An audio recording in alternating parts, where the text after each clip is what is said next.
আমরা তো এত ছোট রাষ্ট্র হওয়ার পরেও লক্ষ লক্ষ রোহিঙ্গাকে জায়গা দিয়েছিলাম, তাই নাই?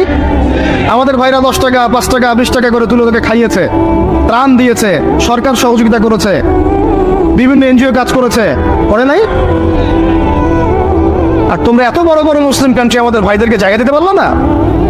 তোমরা ওদেরকে এই অবরুদ্ধ একটা জায়গায় 22 লক্ষ মানুষকে বোমের খোরা খাওয়ার জন্য ছেড়ে দিলা। আল্লাহ পাক তোমাদেরকে তেল দিয়েছিল, কোন ভাষায় বলবো আমি বুঝতে পারি না।